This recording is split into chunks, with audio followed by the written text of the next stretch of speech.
예레미야 17장 5절로 8절까지 제가 봉독하겠습니다. 나 여호와가 이같이 말하노라. 무릇 사람을 믿으며 혈육으로 그 권력을 삼고 마음이 여호와에게서 떠난 그 사람은 저주를 받을 것이라. 그는 사막의 떨기나무 같아서 좋은 일에 오는 것을 보지 못하고 광야 간조한 곳, 건건한 땅, 사람이 거하지 않는 땅에 거하리라. 그러나 무릇 여호와를 의지하며 여호와를 의뢰하는 그 사람은 복을 받을 것이라. 그는 물가에 심기운 나무가 그 뿌리를 강변에 뻗치고 더위가 올지라도 두려워 아니하며 그 입이 청청하며 가무는 해에도 걱정이 없고 결실이 그치지 아니함 같으리라. 아멘. 오늘은 예레미야 선지자의 권고의 말씀을 나누면서 은혜를 받고자 합니다.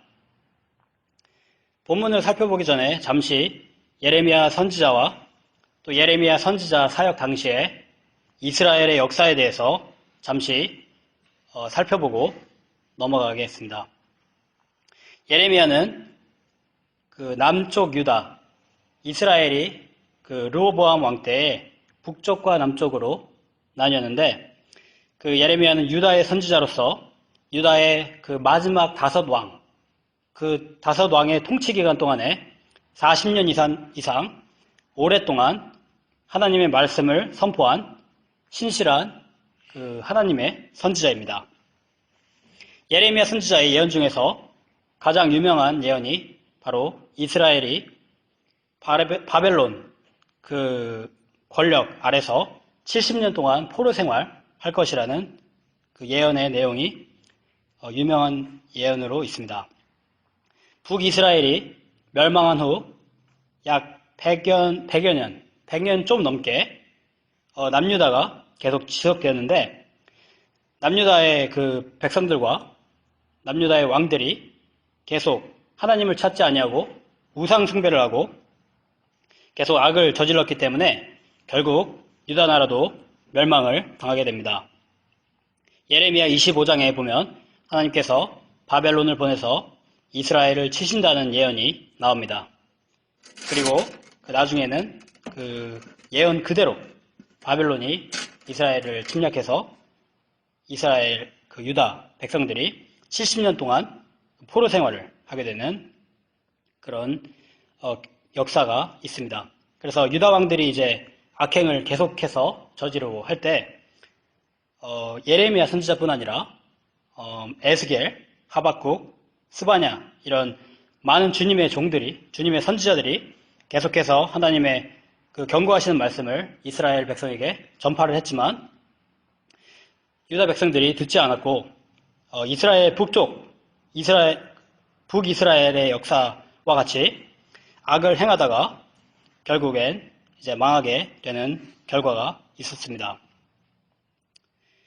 그래서 이제 예레미야가 이런 악한 그 시대에 살면서 계속해서 하나님의 말씀을 전했는데, 때때로 굉장히 심한 핍박을 당하고 고난을 당하고 또 구덩이에도 빠지고 굶고 여러 가지 핍박을 당했지만 마지막까지 그 유다 나라가 멸망할 때까지 신실하게 그 사역을 감당했습니다. 그러면 이제 그런 신실한 사역자인 예레미야 선지자가 본문에서 유다 백성들에게 권고하는 이 말씀을 한번 살펴보겠습니다.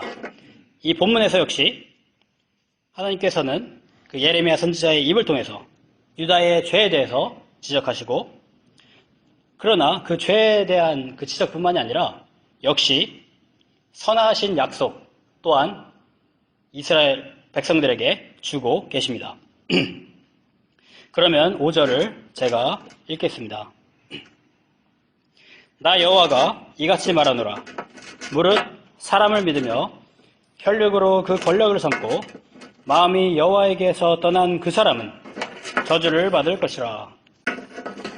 하나님께서 자신의 호칭을 나 여호와다, 여호와다 이렇게 자신을 칭하고 계십니다. 이 여호와라는 그 호칭은 히브리어로 그 존재하다라는 그런 동사에서 나왔다고 합니다. 그 말뜻처럼 하나님이 바로 존재자이시다, 그런 뜻입니다. 하나님께서는 모든 존재의 근원이시고 또 언제나 그 처음과 끝이 없으시고 언제나 존재하시는 분입니다. 공간과 시간을 초월하신, 그리고 물질도 초월하신, 어떤 것에도 얽매이지 않으시고 항상 존재하시는 무한하신 그런 하나님이십니다. 그래서 하나님께서 모든 존재의 근원이신데 그렇기 때문에 하나님은 다른 모든 것들의 토대가 되십니다. 영어로는 foundation이라고 하는데 하나님께서 다른 모든 것의 토대이십니다. 이 존재자이신 우리 하나님, 이 하나님 없이는 어떤 것도 생겨날 수가 없고 우리 사람들과 자연과 또 우주의 모든 것이 다 우리 하나님께서 파생되어 나온 것입니다. 당연히 우리들의 생명은 우리 하나님께, 우리 존재자이신 하나님께 달려있는 것입니다. 하나님께서 우리를 살게 하지 않으시면 우리는 존재하지 못합니다. 그래서 저희가 우리 하나님께 절대적으로 의존하고 있는 그런 존재라는 것을 저희가 잘 알고 있어야 되겠습니다. 그래서 이 존재자이신 우리의 반석이 되시고 우리의 토대가 되시는 우리의 모든 근본이 되시는 그런 위대하신 존재자이신 하나님께서 저희에게 이렇게 5절에 저에게 말씀을 하십니다. 무릇 사람을 믿으며 혈육으로 그 권력을 삼고 마음이 여호와께서 떠난 그 사람은 저주를 받을 것이다. 하나님 여호와 그 호칭대로 하나님께서 존재자이시다라는 것을 저희가 생각해 볼 때 이 말씀은 정말로 당연한, 어디 하나 틀린 것이 없는 그런 완벽한 말씀입니다. 사람을 의지하지 말고 하나님을 의지하는 것, 그것이 저희의 마땅한 도리입니다. 근데 그렇다고 저희 하나님께서 지금 말씀하시기를 너희는 사람과 또 가족과 이런 친척과 어떤 사람도 믿어서는 안 된다, 그런 말씀을 하시는 것은 아닙니다. 오히려 이 말씀은 사람과 가족을 믿되 하나님보다 더 의지하고 하나님보다 더 믿지 말라는 뜻입니다. 때때로 사실 우리가 잘 발견하지 못하지만 저희가 하나님 말보다는 저희 주변에 있는 가족들의 말을 따라가는 경우가 종종 있습니다. 가족을 사랑하고 또 성경에서 보면 또 저희가 의무적으로 가족을 잘 돌보고 챙겨야 되기 때문에 가족의 말을 잘 듣는 것도 중요합니다. 그렇지만 어떨 때는 저희 하나님의 말씀은 저희 귀에 들리지가 않고 저희 가족들의 그 말은 정말 생생하게 잘 들리고 실제적으로 다가오기 때문에 저희가 그 가족들의 말을 하나님의 그 뜻보다 좀 더 중요하게 생각하는 때가 간혹 있습니다. 그래서 어떨 때는 하나님의 일에 더 열심을 내지 못하는 경우가 있는데, 그러나 저희가 성경의 여러 가지 원리들을 또 살펴보고 또 우리 신앙의 아버지인 그 아브라함이 자기의 가장 사랑하는 그 이삭을 바친 그 신앙, 또 여러 가지 그 신앙의 선배들이 보여준 그 희생적인 그 신앙의 모습을 생각해 볼 때 우리 신앙인들의 우선순위는 그 가족이 아니라 바로 하나님이 먼저가 되어야 하는 것입니다. 그래서 사람을 믿고 그 혈육으로 그 권력을 삼는 자, 그 사람들은 어떻게 되는지 6절에 한번 보겠습니다. 6절 제가 읽겠습니다. 그는 사막의 떨기나무 같아서 좋은 일에 오는 것을 보지 못하고 광야 간조한 곳, 건건한 땅, 사람이 거하지 않는 땅에 거하리라. 하나님보다 사람을 더 의지하는 사람은 마치 사막의 떨기나무같이 칙칙하고 말라서 또 생명력이 부족하고 시들시들하게 된다는 것입니다. 여러분들 그 모아비 사막이나 그 사막에서 자라는 그 떨기나무 다들 보셔서 아시겠지만 굉장히 그 시들시들하고 생명력이 부족한 것을 알 수가 있습니다. 하나님을 의지하지 않고 사람을 더 의지하는 사람, 그런 사람들은 바로 이런 떨기나무 같다는 것입니다. 건조하고 또 목마른 곳에 살면서 외롭게 된다는 것입니다. 저희가 부자들의 삶이 부럽기도 하고 또 굉장히 화려해 보이기도 한 그런 생각이 들지만, 실제로 부자들을 만나서 이렇게 얘기를 해보면 외롭고 쓸쓸하고 또 어떨 때는 참된 친구가 없어서 누구라도 붙잡고 얘기하고 싶어하는 그런 그 모습이 간혹 보이기도 합니다. 참된 친구들이 없고 여러 가지 주변에 사람들은 많은 것 같은데 자기 마음을 이해해주는 사람도 없고 굉장히 그 쓸쓸하고 그 사막에 아무도 사람이 살지 않는 그런 땅에 거하는 나무처럼 굉장히 외로운 삶을 사는 것입니다.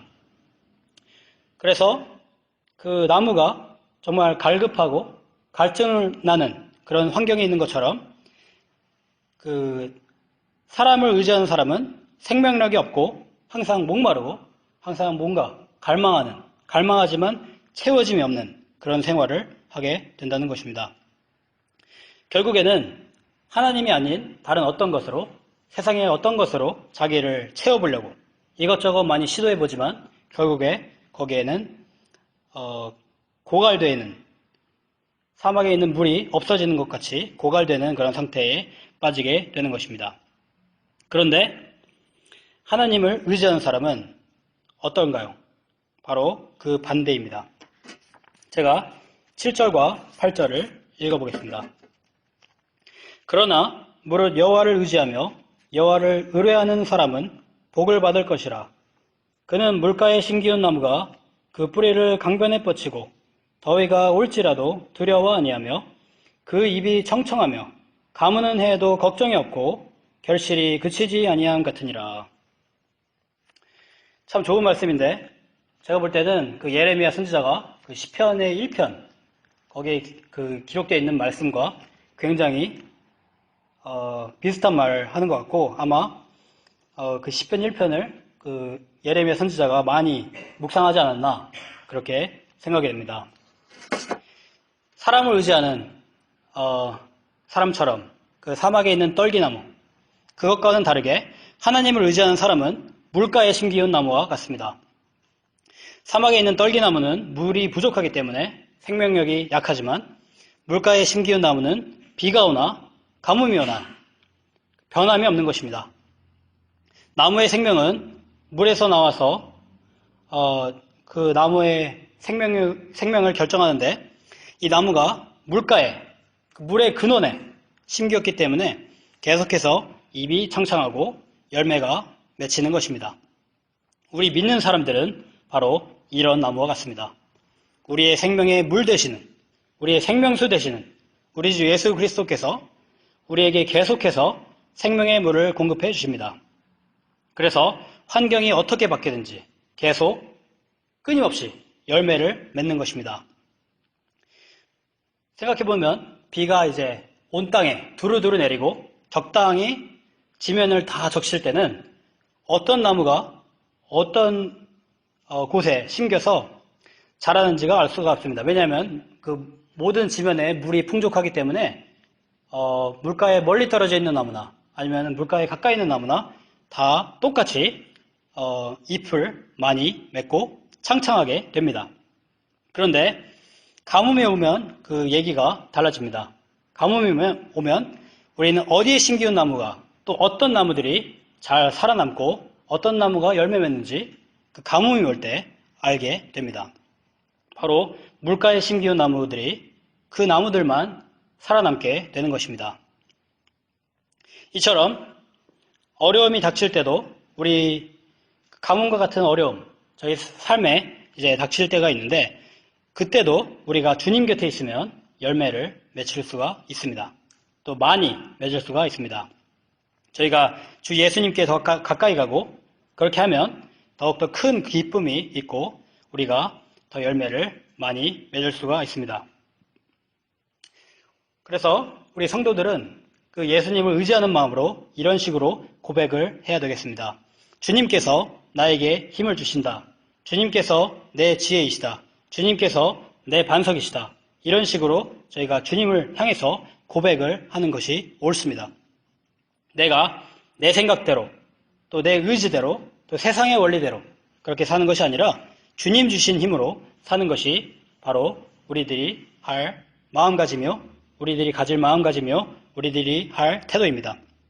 베드로전서 4장 11절에도 나와 있듯이 누가 말하려면 하나님의 말씀을 하는 것 같이 누가 봉사하려면 하나님의 공급하시는 힘으로 하는 것 같이 하라.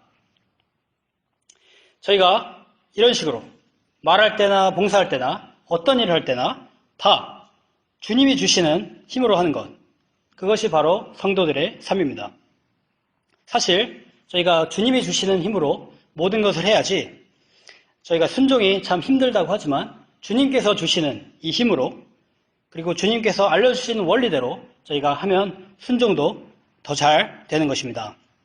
내 의지력으로 내가 이걸 내 힘으로 뭘 해보겠다 그런 순종이 아니라 바로 저희가 주님을 더 의지하고 주님을 더 믿고 그 지혜를 경외하기 때문에 저희가 주님을 더욱더 의지하면서 내 의지로 하는 것이 아니라 주님이 주신 힘으로 하는 것입니다. 그렇게 할 때 저에게 부담이 없는 것입니다. 순종이 힘들다고 하지만 저희가 주님을 의지하고 주님께 힘을 받으면 그 순종도 가볍게 되는 것입니다. 여러 번 주님께서 말씀하셨지만 주님의 멍에는 가볍고 쉽다고 했습니다. 만일 우리가 주님의 힘으로 봉사를 하고 또 주님의 지혜로 말을 하고 모든 일을 그분을 의지하면서 한다면 우리에게 자랑할 것은 전혀 없는 그런 상태가 됩니다. 마치 나무가 물가에 있으면 그 생명이 물에서 나오기 때문에 그 나무는 자기가 잎을 아무리 푸르게 펼치고 또 자기가 열매를 많이 맺힌다고 그 나무가 자랑을 할 수가 없는 것입니다. 그와 같이 나무가 자기가 잘났다고 그렇게 자랑할 수 없는 것처럼 우리 믿는 사람들도 저희 스스로 뭘 할 수가 없기 때문에 오직 주님의 주신 힘으로 모든 것을 하기 때문에 우리가 자랑할 수가 없는 것입니다. 오히려 우리에게 힘을 주신 그 근원이 되신 그 예수님을 우리가 자랑하게 되는 것입니다. 주님을 자랑하고 주님의 이름을 높이고 그런 삶을 저희가 살게 되는 것입니다. 그리고 더 나아가서 저희가 우리 주님 되시는 우리 주님을 높이고 주님께 영광을 돌릴 때 자연스럽게 그 주님의 아버지 되시는 하나님 아버지께도 그 영광이 돌아가게 됩니다. 예수님이 높아지시는 것을 하나님께서는 굉장히 기뻐하십니다. 자식이 잘 되는 것을 저희 부모님들께서 가장 흐뭇해 하시는 것처럼 저희가 예수님을 가장 높일 때 하나님도 가장 흐뭇해 하십니다. 그리고 저희가 이 땅에 존재하는 목적 자체가 바로 하나님을 영화롭게 하는 것, 그것이 우리의 의무이기 때문에 저희가 그런 식으로 우리 예수 그리스도의 이름을 가장 높일 때 저희가 하나님의 이름을 영화롭게 할 수가 있게 되는 것입니다. 그렇게 하는 것이 저희가 마땅히 살아가야 할 저희의 의무이고 그것이 저희의 창조 목적이라면 저희가 그대로 그 창조 목적을 따라서 살 때 저희가 가장 큰 행복을 누릴 수가 있는 것입니다. 한 가지 더 살펴보면 그 생명의 그 물가에 저희가 가보면 알겠지만 굉장히 시원하고 굉장히 상쾌한 그런 것을 저희가 알 수가 있고 또 약수터에 가서 물을 한 사발 마시면 굉장히 저희를 새롭게 해주는 것 같고 정말 육신이 타는 것 같은 그런 기분이 저희가 느낄 수가 있습니다. 그것과 같이 저희가 예수님에게 가면 저희에게 부담이 되고 저희가 힘든 것이 아니라 오히려 저희가 상쾌해지고 저희가 그 좋으신 그 성품과 좋은 인격과 그분의 사랑과 모든 귀한 것들을 저희가 그분께 배우고 그분께 받아서 저희도 정말로 영이 상쾌해지고 항상 삶이 즐거워지고 기쁘게 또 행복하게 살 수가 있게 되는 것입니다. 그래서 저희가 예수님을 이제 더욱더 잘 믿고 예수님께 더 가까이 가는 그런 삶을 살아야 되겠습니다. 그렇게 하려면 항상 저희 말씀을 가까이 하고 또 주님께 기도하면서 교제하는 그런 시간을 많이 가질 때 저희가 더욱더 예수님께 가까이 다가가고 저희가 그분으로부터 더 많은 생명을 얻을 수가 있을 것입니다. 말씀을 마치겠습니다. 오늘 이제 말씀과 같이 저희가 이제 항상 하나님을 의지하고 모든 일을 주님이 주시는 그 힘으로 행하여서 물가에 심기운 나무가 열매를 항상 많이 맺는 것처럼 열매를 많이 맺히고 그 모든 행한 일로 인해서 그 힘을 주신 우리 여호와 주님께 영광을 돌리고 그래서 저희가 하나님께 큰 영광을 돌려드리는 그런 은혜를 저에게 주시기를 소망합니다.